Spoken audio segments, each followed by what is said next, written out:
श्री स्वामी समर्थ. प्रेक्षकांनो, हुकमाची राणी या मालिकेमध्ये आता एक जबरदस्त असा भन्नाट एक मस्त ट्विस्ट येताना आपल्याला इकडे पाहायला मिळणार आहे बरं का. या तनिषाने आणि उर्मिलाने राणीविरोधात एक जबरदस्त प्लॅन आखलेला असतो. तनिषाने आता ठरवलेलं असतं की ह्या उर्मिलाला जिन्यावरून खाली पाडायचं आणि सगळा जो काही आळ तो राणीवर ढकलायचा. यामध्ये त्यांना या उर्मिलाची प्रेग्नेन्सी संपवायची असते बरं का. कारण उर्मिलाला तिचं खोटं पोट लावण्याचा खूप कंटाळा आलेला असतो.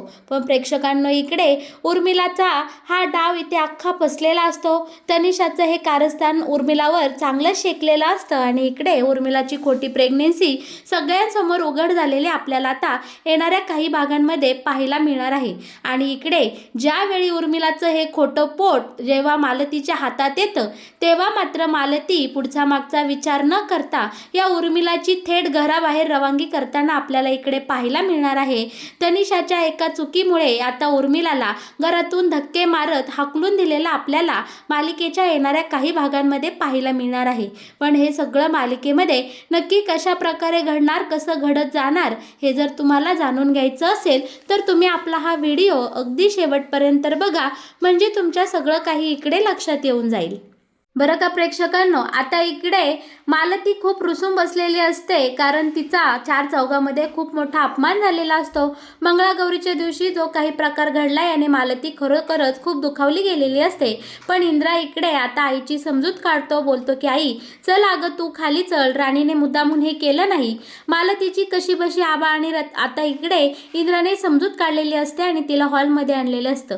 मालती हॉलमध्ये आल्याबरोबर राणी अगदी तिच्या पायाशी लोळण घेते, पाय पकडून तिला सॉरी बोलते की मालती आई, माझ्याकडनं जे काही झालं त्याबद्दल मी तुमची इकडे माफी मागते, मला माफ करा. पण मालती मात्र इकडे राणीला माफ करायला अजिबात तयार नसते. मालतीचं म्हणणं असतं की माझा खूप त्या बायकांसमोर अपमान झाला आहे आणि तो मला विसरता येणार नाही. पण इकडे उर्मिला बरोबर या सगळ्यामध्ये आगीत तेल ओतायचा प्रयत्न करत असते, बोलत असते की तुझ्या सॉरीने मालती आईंचा झालेला अपमान भरून निघणार आहे का. यावर आता रत्नाई बोलते की हे बघ उर्मिला, तू मध्ये मध्ये तेलामध्ये आगीमध्ये तेल ओतण्याचा प्रयत्न करू नकोस. त्यांना हे भांडण निस्तरू दे. तुला ह्यांचं भांडण मिटवता येत नसेल तर निदान तू वाढवण्याचा प्रयत्न तरी करू नकोस.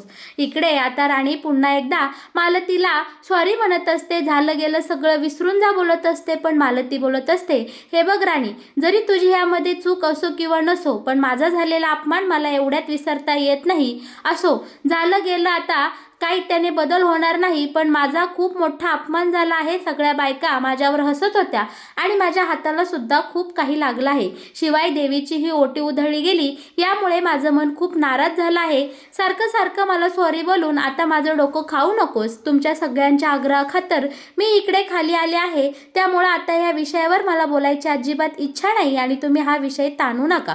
तेवढ्यात तिथे तनिषा आलेली असते. राणीचा झालेला इथं अपमान आणि राणीवर आलेलं दुःख पाहून तनिषाला खूप आनंद झालेला असतो. आणि इकडे इंद्रा मात्र आपल्या राणीची बाजू सावरत असतो. आबाही बोलत असतात, असो, माणूस आहे, चुका होतात, चुका घडत जातात. आज राणीकडनं चूक झाली, तशी चूक इतर वेळेस सगळ्यांकडनं होऊ शकतो. आपण माणसंच आहे, त्यामुळे आपणच एकमेकांना माफ करून टाकलं पाहिजे. एवढे बोलून सगळे आपापल्या खोलीत गेलेले आपल्याला इकडे पाहायला मिळणार आहे बरं का. त्यानंतर आता इंद्रा सुद्धा राणीच्या खोलीत गेलेला असतो. राणीसाठी त्याने सुंदर इकडे ताट भरून आणलेलं असतं उपवास सोडण्यासाठी. पण राणी मात्र आज जेवायला नकार देत असते, बोलते की आज घरामध्ये खूप सारा तमाशा झाला आहे, त्यामुळे माझं मन खूप नाराज आहे. मालती आई सुद्धा माझ्यावर नाराज आहे, त्यामुळे मी आज स्वतःला शिक्षा करून घेणार आहे, मी जेवणार नाही. यावर इंद्रा बोलत असतो की राणी, तू जेवली नाही तर मी सुद्धा जेवणार नाही. मग काय, राणी आता इंद्राने आणलेल्या ताटातला एक घास मोडते आणि इंद्राला भरवते. आता इंद्राने घास खाल्ल्याबरोबर इंद्राने दुसरा घास राणीला भरवलेला असतो आणि दोघेही गप्पा मारत मारत आज घडलेल्या या सगळ्या प्रसंगावर कसा बसा मार्ग काढत आणि यातनं काहीतरी चांगलं शोधायचा प्रयत्न करत दोघेही नवरा बायको आता एकमेकांना घास भरवत इकडे जेवण पूर्ण करत असतात. आणि यांचा हा सुखाचा आनंदाचा क्षण मात्र ही तनिषा दारामध्ये डोकावून त्यांच्या खोलीमध्ये पाहत असते आणि तिला यांचं हे सुख पाहून इकडे भयानक दुःख झालेलं असतं बरं का. आता इकडे तिथेच ती आपटापट आदळापट करू लागली असते, पण उर्मिला तिला सावरते आणि बोलते की अगं तू काय डोक्यावर पडलीस काय, चल बरं इथनं. आणि उर्मिला कशीबशी तिला ओढत ताडत आता त्यांच्या खोलीमध्ये घेऊन जाताना आपल्याला इथे पाहायला मिळणार आहे. आणि राणी इंद्राचं मात्र इकडे सुंदर पद्धतीने जेवण पूर्ण झालेलं असतं. इंद्राच्या हातून राणीचा आता इथे उपास सुटलेला असतो. छानपैकी आता मंगळागौरीचा उपास राणीने इथे सोडलेला आपल्याला पाहायला मिळणार आहे. पण या तनिषाने मात्र इतका भयानक इकडे तमाशा केलेला असतो, अक्षरशः त्याला एकही लिमिट आता इथे शिल्लक राहिलेली नसते. ही तनिषा इतकी विकृत वागत असते की तिने अक्षरशः या खोलीमधल्या सगळ्या फ्रेम खाली टाकलेल्या असतात. खूप मोठ्याने आरडाओरडात रागा करत असते. उर्मिला तिला समजावत असते की अगं तुझं हे रूप जर घरच्यांनी कुणी पाहिलं, ही राणी घराबाहेर जाते की नाही ते माहीत नाही, पण तुझी रवानगी नक्कीच या घराबाहेर केली जाईल. पण तनिषा बोलते की मला कुणाचीही भीती राहिली नाही. मी त्या इंद्राला आणि राणीला एकत्र पाहू शकत नाही. तुला माहिती नाही, तुला कल्पनाही नाही की मी आज किती मोठा ड्रामा केला आहे. दिवसभर मी त्या इंद्राला माझ्यासोबत तिथं खिळून ठेवलं आणि ऐन मोक्याला हा घरी निघून आला आणि नेहमीप्रमाणे राणी आणि इंद्राने सोबत जेवण केलं, उपास सोडला. सगळं काही राणीच्या मनासारखं झालं. माझ्या मनासारखं या घरात काहीच होत नाही, पण मी या दोघांना एकत्र पाहू शकत नाही. मी राणीला आणि इंद्राला एकत्र कधीही जगू देणार नाही. त्यांचा नायनाट केल्याशिवाय मी राहणार नाही. इंद्राला मिळवण्यासाठी मी त्याचा जीवही घेऊ शकते. इतक्या घाणेरड्या शब्दात आता या तनिषाने इथे तिचा अख्खा राग ओकलेला आपल्याला इथे पाहायला मिळणार आहे. उर्मिलाने कशीबशी तिची समजूत काढलेली असते, पण तनिषा बोलते की नाही, उद्या मात्र या राणीच्या आयुष्यात मी असं काही वादळ आणेल की ती अख्खी हलून जाईल. आणि इकडे तनिषाने आता नवीन कारस्थानाचा एक नवीन पाया खणलेला आपल्याला इथे पाहायला मिळणार आहे. उर्मिलाला हाताशी घेऊन आता तनिषा पुन्हा एकदा राणीवर संकट आणताना आपल्याला येणाऱ्या काही भागांमध्ये इकडे पाहायला मिळणार आहे. बरं का, आता राणी आणि इंद्रा झोपी गेलेले असतात आणि अर्धवट झोपेमध्ये राणीला इकडे स्वप्न पडू लागलेलं असतं. त्या जोगतिनीने बोललेले सगळे शब्द राणीच्या कानावर गुंजू लागलेले असतात की तुझ्या संसाराला कुणाची तरी दृष्ट लागली आहे, तुझ्या घराला कोणाची दृष्ट लागली आहे, तुमच्यावर येणारा काळ खूप घाणेरडा आहे, तुमच्यावर खूप मोठं संकट येणार आहे, असं आता देवी आईने पुन्हा एकदा राणीला स्वप्नात येऊन कौल दिलेला असतो. आणि राणी झोपेत घाबरून डचकन उठलेले आपल्याला इथे पाहायला मिळणार आहे. इंद्रा राणीची समजूत घालत असतो, पण इकडे इंद्राला चांगलंच माहीत असतं की येणारं संकट हे माझ्यामुळेच येणार आहे. त्या एका नालायक रात्रीमुळे आमचं आयुष्य इकडे सगळं विखरून गेलं आहे. इंद्राला याची पूर्ण कल्पना असते, पण राणीला त्याची कल्पना नसल्यामुळे आता इंद्रा तिला कसं बसं समजावतो आणि पुन्हा झोपी घालतो. पण इंद्राला मात्र पूर्ण रात्रभर इकडे झोप लागत नाही. त्याच विचाराने इंद्रा आता इकडे हैराण झालेला असतो. बरं का प्रेक्षकांनो, आता सुंदर दिवसाची सुंदर सकाळ झालेली असते आणि सकाळी सकाळीच इंद्राचं इकडे डोकं दुखू लागलेलं असतं या सगळ्या विचारांनी. त्यावेळी आपली राणी आता इंद्राजवळ येते आणि बोलते की काय झालं. इंद्रा बोलतो डोकं दुखते. राणी बोलते की ठीक आहे, तुम्ही आज चहा घेऊ नका, मी तुमच्यासाठी छानपैकी लिंबू पाणी घेऊन येते, त्यांनी तुम्हाला जरा फ्रेश वाटेल आणि तरतरी येईल. हॉलमध्ये सगळे इकडे नाश्त्यासाठी जमलेले असतात. मालतीसुद्धा काल घडल्या प्रकारामुळे डिस्टर्ब असते आणि तिने आता कॉफी मागितलेली असते. आपली राणी आता पुन्हा एकदा मालतीसमोर पुढे पुढे करते, मालतीसाठी कॉफी घेऊन येते आणि पुन्हा मालतीला सॉरी बोलते. यावर मालती बोलते की बस, सारखा तो विषय उकरून काढण्याची काही गरज नाही, मला कळलं आहे तुझी चूक नाही, पण आता काही दिवस जाऊ दे, सगळं काही ठीक होईल. मालती आणि राणीमध्ये सगळं काही चांगलं होऊ लागलं हे मात्र या तनिषाला इकडे पावत नाही. आणि तनिषा उर्मिला बोलते की आता आपल्याला आपली खेळी खेळण्याची वेळ आली आहे. या राणीच्या आयुष्यात मी एक नवीन संकट आज पेरून ठेवणार आहे, त्यामुळे तिचं संपूर्ण आयुष्य इकडे उद्ध्वस्त होणार आहे. आणि इकडे आता विक्रांतला फोन करून तसं या तनिषाने आणि उर्मिलाने सांगितलं सुद्धा असतं. राणी नेहमीप्रमाणे इकडे आता आपल्या इंद्रासाठी लिंबू पाणी करत असते. लगबगीने तिने इथे लिंबू वगैरे सगळं काही चिरलेलं असतं आणि आता लिंबू पाणी घेऊन आता ही राणी तिकडे इंद्राच्या खोलीमध्ये गेलेले आपल्याला पाहायला मिळणार आहे. ठरल्याप्रमाणे तनिषाने आणि उर्मिलाने इथे प्लॅन केलेला असतो. राणी तिथनं लिंबू पाणी घेऊन गेल्यानंतर मुद्दामून ही तनिषा तिथे पाणी सांडवते लिंबाचं, जेणेकरून उर्मिला त्या पायऱ्यांवरून घसरून पडेल आणि सगळा आळ राणीवर येईल. कारण उर्मिला पायऱ्यावरून का पडली तर राणीने सांडवलेल्या लिंबू पाण्यावरनं. असा इकडे तनिषाचा आणि उर्मिलाचा जबरदस्त प्लॅन ठरलेला असतो. प्लॅनप्रमाणे इकडे तनिषाने पाणी तिथे सांडवून ठेवलेलं असतं आणि उर्मिला आता इकडे खाली येणार असते. खोलीमध्ये राणी आणि आपला हा इंद्रा लिंबू पाणी पेत बसलेले असतात. मुद्दामून ही उर्मिला पायऱ्यांनी तरातरा खाली येते आणि जोरात त्या लिंबू पाण्यावरून घसरून पडते आणि मोठ्याने आरडाओरडा सुरू करते. आई ग लागलं ग, मेले ग. आणि तिने आता तिच्या पोटामध्ये खूप कळा येतात आणि इकडे आता उर्मिला खूप मोठ्याने ओरडू लागलेली असते, तमाशा करू लागलेली असते.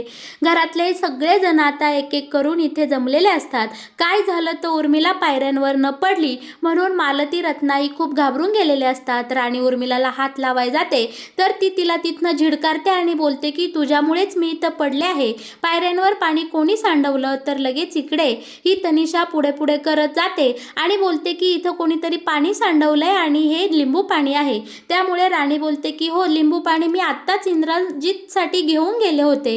आणि मग काय, इथे सगळा आळा आता राणीवर आलेला आपल्याला पाहायला मिळणार आहे. सगळेजण राणीला बोलत असतात, दूषणं देत असतात की तुझ्यामुळे उर्मिला खाली पडली, उर्मिलाला खूप लागलं आहे. आणि प्रेक्षकांनो, या सगळ्या गोंधळात आता अजितने पहिलं डॉक्टरांना फोन केलेला असतो आणि डॉक्टरांना इकडे बोलावून घेतलेलं असतं. आता इकडे ही उर्मिला पायऱ्यांवरून पडली म्हणल्यावर तिला काही जागचं उठता येत नाही असं तिने जोरदार नाटक केलेलं असतं. पण या सगळ्या नाटकामध्ये ती हे विसरलेली असते की ती जर खाली पडली तर तिला उचलायला रत्नाई किंवा इकडे मालती नक्कीच जवळ येतील. राणीला जवळ येऊन दिलं नाही म्हणून काय झालं? आणि प्रेक्षकांनो, या सगळ्यामध्ये बरोबर आता उर्मिला येथे अडकलेली असते.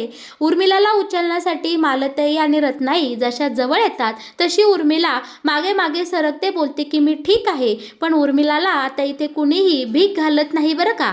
आता उर्मिलाचं कोणीही एक शब्दही ऐकून घेत नाही आणि माणुसकीच्या खातर उर्मिला गरोदर आहे म्हणून इकडे काळजीपोटी रत्नाई आणि मालती आता ह्या उर्मिला जवळ जातात आणि तिला उचलायला हात लावतात. तर काय, त्यांच्या हाती एकदम उर्मिलाचं खोटं पोट लागतं.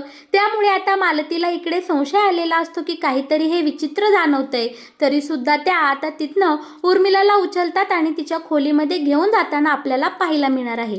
त्यानंतर मात्र मालतीला आता डोक्यामध्ये एकच भिनत असतं की उर्मिलाच्या पोटाला हात लावल्यानंतर काहीतरी वेगळं जाणवलं. डॉक्टर तर तोपर्यंत येतच असतात, पण इकडे आता खात्री करून घेण्यासाठी आपल्या या मालतीने डायरेक्ट उर्मिलाच्या पोटावरची कपडे बाजूला सारलेली असतात. तर आत पाहते तर काय, इकडे उर्मिलाचं खोटं पोट.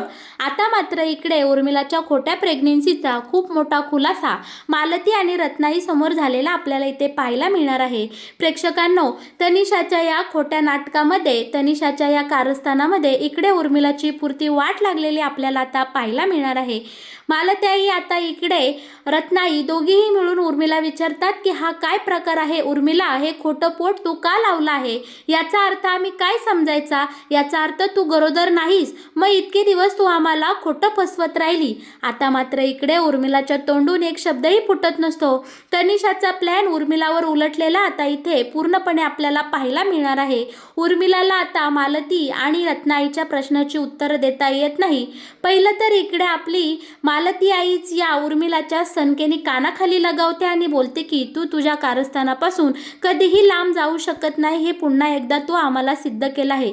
एवढा मोठा विश्वासघात करताना तुला लाज वाटली नाही का? असं आता रत्नाई इकडे उर्मिलाला बोलते. पण मालती बोलते की बास रत्नाई, बास रत्नावहिनी, आपण हिला एवढं बोलून सोडायचं नाही. तर आता आपली इकडे मालती या उर्मिलाला फरफरट खाली पायऱ्यांनी घेऊन येते आणि इकडे सगळ्यांसमोर हिच्या खोट्या प्रेग्नेन्सीचा खुलासा करताना आता आपल्याला इथे पाहायला मिळणार आहे. आबांना सुद्धा आता कळलेलं असतं की उर्मिला इतक्या दिवस आपल्याशी खोटं बोलली आणि खोटे प्रेग्नेन्सी घेऊन ती आपल्या या घरामध्ये माडिकांच्या बंगल्यामध्ये घुसली आहे. सगळ्यांसमोर उर्मिलाच्या खोट्या प्रेग्नेन्सीचा आता इथे खुलासा झालेला असतो आणि आता इकडे मालतीने रागाच्या भरात या उर्मिलाला डायरेक्ट धक्के मारत घराच्या बाहेर हाकलून दिलेला अक्षरशः आपल्याला इकडे पाहायला मिळणार आहे बरं का. इकडे ही तनिषा आणि उर्मिला मिळून राणीला घराबाहेर काढायची स्वप्न पाहत असतात. राणीवर आज खूप मोठं संकट आणायची स्वप्न पाहणाऱ्या या तनिषा आणि उर्मिलाची इथे चांगलीच फजिती झालेली असते.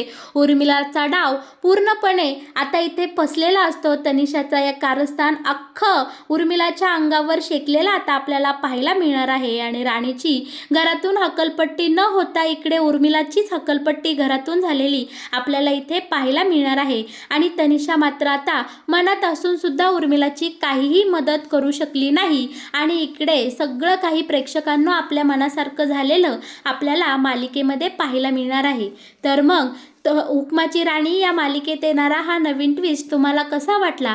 मालिकेत येणारे असेच नवनवीन अपडेट जर तुम्हाला सगळ्यात आधी जाणून घ्यायचे असतील तर तुम्ही आपल्या या चॅनलला नक्की सबस्क्राईब करा आणि आपल्या व्हिडिओला लाईक केल्याशिवाय अजिबात कुठे जाऊ नका, कारण हुकमाची राणी या मालिकेचे नवनवीन अपडेट सगळ्यात आधी आपल्या चॅनलवर पाहायला मिळतात. त्यासाठी तुम्ही आपल्या चॅनलला सबस्क्राईब करा आणि व्हिडिओला लाईक करा. बरं का, तुम्ही माझा हा व्हिडिओ अगदी शेवटपर्यंत पाहिला म्हणून मी तुम्हा सर्वांचे इकडे मनापासून आभार मानते. धन्यवाद.